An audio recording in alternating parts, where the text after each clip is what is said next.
हर एक मनुष्य की ज़िंदगी में एक ऐसा समय आता है जब उसे इस दुनिया से जाना होता है और इस दुनिया से जाते समय फिर वह नाम की कमाई करता है। फिर जब वह नाम की कमाई करता है तो उस समय जो है उसका ध्यान नहीं लगता। ऐसा क्यों होता है?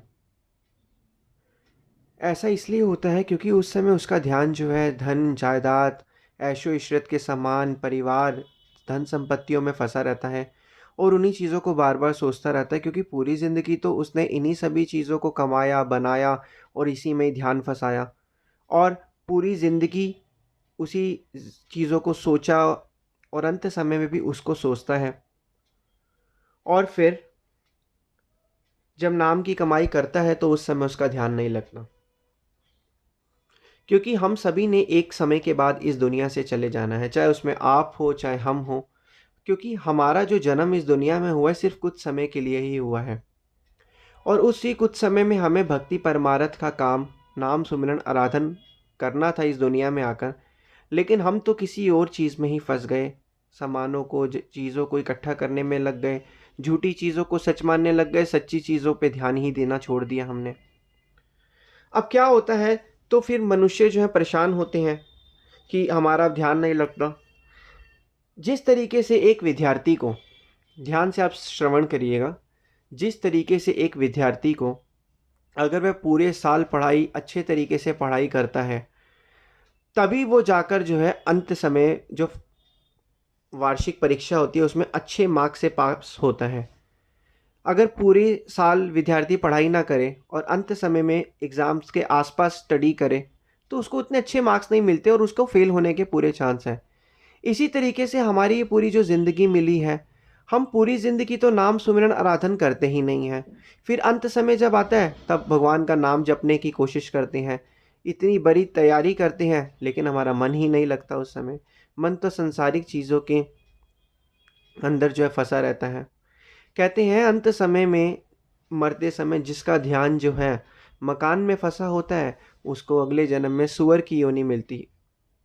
कहते हैं अंत समय में जिसका ध्यान मकान में फंसा होता है उसको अगले जन्म में जो है प्रेत की योनि मिलती है।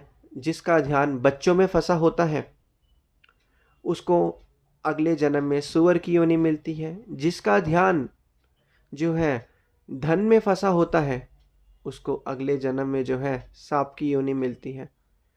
तो इसी तरीके से, और जिसका ध्यान मरते समय परमपिता परमात्मा श्री सद्गुरुदेव महाराज जी के चरणों में होता है उसको अगले जन्म में मनुष्य तन मिलता है। अब ये हमें देखना है कि हमारा ध्यान कहाँ पर है।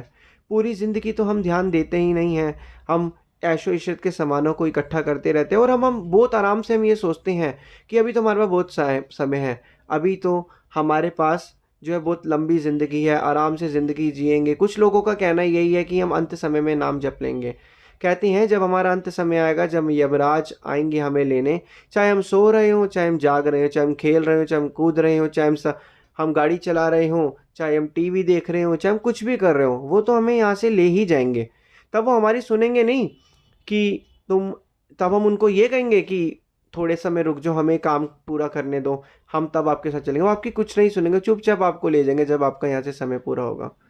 तो इसलिए वक़्त के संत महापुरुष इस दुनिया में, इस धराधाम पर यही बताने आते हैं, इसे जागरूक कराने आते हैं कि एक्चुअल में, असली में इस तुम्हारी दुनिया में आने का तुम्हारा असली मकसद क्या है। मकसद ये नहीं था कि धन बनाना, पैसा कमाना, बिजनेस व्यापार खड़ा करना। आज भी मनुष्य क्या चाहता है? ज़्यादा से ज़्यादा धन हर एक मनुष्य एकत्रित करना चाह रहा है। धन कमाओ, मना नहीं है, लेकिन साथ में भक्ति के भी काम करो। धन कमाओ, ज़्यादा कमाओ, जितना ज़्यादा कमाना चाहते हो कमाओ, लेकिन कहते हैं जीवन आवश्यकताओं के अनुसार जिए, ना कि इच्छाओं के अनुसार। धन कमाओ ठीक है, ज़रूरत भी है, आपको फॉरेन ट्रिप्स पे भी जाना है, आपको घूमना भी है, हर जगह जो है घूमना है, फिरना है, सब जगह जाना। और सब ऑब्वियसली सब जगह जाने के लिए धन की भी ज़रूरत है, हम मानते हैं, और धन होना भी चाहिए, हम खुद ये कहते हैं। लेकिन साथ साथ इसके हम भक्ति क्यों नहीं करते? सबसे बड़ी जो प्रॉब्लम है, सबसे बड़ी जो मुश्किल है, हम भक्ति क्यों नहीं करते? इसके कोई हमारे पैसे लग रहे हैं? नाम जाप ही तो जपना है, श्वास तो जप ही रहे हो, वक्त तो बीत ही रहा है, या तो उस वक्त में तुम फ़ोन चला लो, या तो उस वक्त में तुम पढ़ाई कर लो, या तो उस वक्त तुम टीवी देख लो, या तो उस वक्त में तुम जो है सो जाओ। ऐसे ही श्वास भी बीत रहे हैं, या तो श्वास में खाली श्वासों को जाओ, या तो श्वास में नाम को जपो। अब इंसान ये सोचे कि यार अगली दुनिया में मैं जाऊंगा मरने के बाद, मुझे तो पता नहीं मैं सुख होऊंगा या दुखी होऊंगा, तो आज तो सुख बना लूं। कृपया करके अपने हृदय में अनुभव करके देखिए कि अभी सब कुछ आपके पास है, कि आपके हृदय में सुख है। नाम का जाप जपने से तो दोनों पलों की, दोनों लोगों की, इस जन्म की भी और अगले जन्म की भी गारंटी है। एक बार ये नाम जप के तो देखिए आप, देखना अंदर ही अंदर आनंद और शांति मिलेगी। जो आनंद शांति तुम पिक्चरों में, मूवी देखने जाते हो, कहीं घूमने जाते हो, मॉलों में जाते हो, जगहों में जाते हो, वातावरण चेंज करते हो, उनको करने के बाद जो कुछ पल का तुम्हें सुख मिलता है, वो भी सुख क्या होता है, हमारा मन वर्तमान अवस्था में आता है, तभी हमें सुख अनुभव होता है। क्यों ना सुख शाश्वत आनंद को ऐसा प्राप्त कर ले जो कभी खत्म ही ना हो। तो यही तो हम गलती कर देते हैं, हम नाम सुमिरन आराधन करते ही नहीं है, परमपिता परमात्मा की बंदगी ही नहीं करते, और इसी चक्कर में फंसे रहते हैं। फिर बाद में हम कहते हैं कि हमारा ध्यान ही नहीं लगता भक्ति में। अब मनुष्य सोचता है कि मेरी उम्र लंबी है, कलयुग के अंदर उम्र लंबी नहीं है। चलो उम्र लंबी भी हो, उम्र लंबी से क्या होगा, ऐसी समय बर्बाद करते रहेंगे, साल भर साल बीतते रहेंगे, ऐशो इतने सामान और इकट्ठा करते रहेंगे, घूमते रहेंगे, फिरते रहेंगे, क्या है उम्र लंबी का भी क्या फ़ायदा है। या तो उम्र को आप यूटिलाइज करो, तब जाके फ़ायदा है।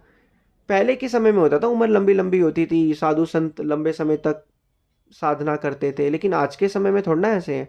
तो उम्र लंबी से क्या होगा, उम्र लंबी से नहीं कुछ नहीं होने वाला। कुछ लोग उम्र लंबी जी के भी कुछ नहीं कर पाते, और कुछ लोग कम उम्र में कुछ कमाल कर जाते हैं। तो क्या करना है, सब कुछ काम करो, संसार के काम वक्त के संत महापुरुष फरमाते मना नहीं है। इस संसार में जीने के लिए पैसा भी चाहिए, और पढ़ाई भी चाहिए, मकान भी चाहिए, सब कुछ चाहिए, लेकिन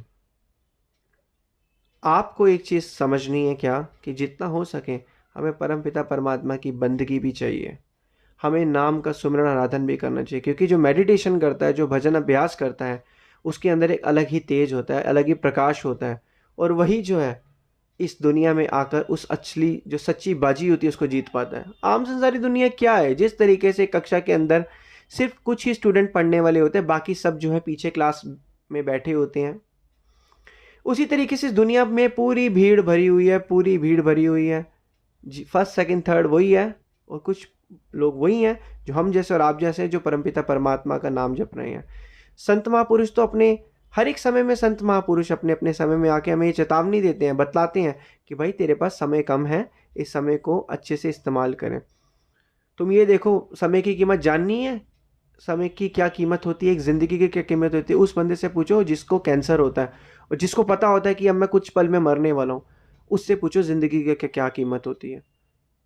समय की कीमत अगर जाननी है, ज़िंदगी की कीमत जाननी है, उससे पूछो जिसको कोई बीमारी है, और जो जिसको पता है कि मैं कुछ महीनों में, कुछ सालों में मरने वाला हूँ, उससे पूछो समय और ज़िंदगी की कीमत क्या होती है। आज हमारे शरीर हाथ पैर चल रहे हैं, हम काम कर पा रहे हैं, हम सब कुछ कर पा रहे हैं। ये कुछ 40-45, हद मार के 50 साल, 45 साल के बाद हमारे शरीर जो है, हमारी जो मशीन है, शरीर रूपी मशीन है, ये कमज़ोर होती रहेगी, ये ख़त्म होती रहेगी। हर एक चीज़ का एक समय होता है। हमारी बॉडी के भी पार्ट्स जो हैं वो ढीले होते रहेंगे, बॉडी भी नाजुक होती रहेगी। तो अभी आपके ऊपर है कि क्या करना है।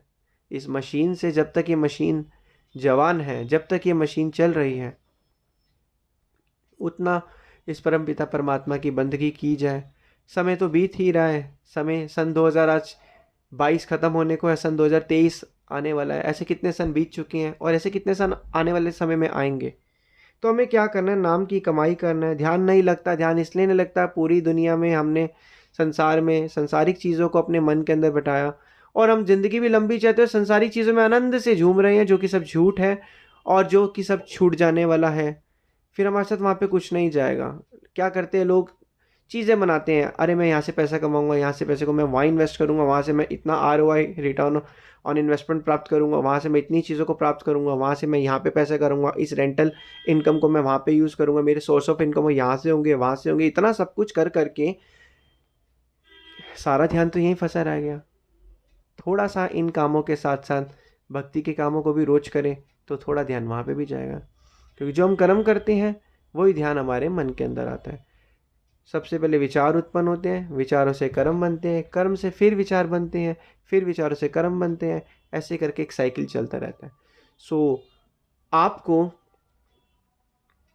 You have to remember all these things कि हमेशा आपको भक्ति करनी है, सेवा करनी है, नाम सुमिरन करना है। जितना जितना आप ये भक्ति करेंगे, सेवा करेंगे, remember these all things in your daily routine, कि आपको सभी चीज़ें जो हैं भक्ति में रोज़ जो है इन चीज़ों का नाम ध्यान करना है, सुमिरन करना है। सो आप जो है भव सागर से जो है वो पार हो सकते हैं।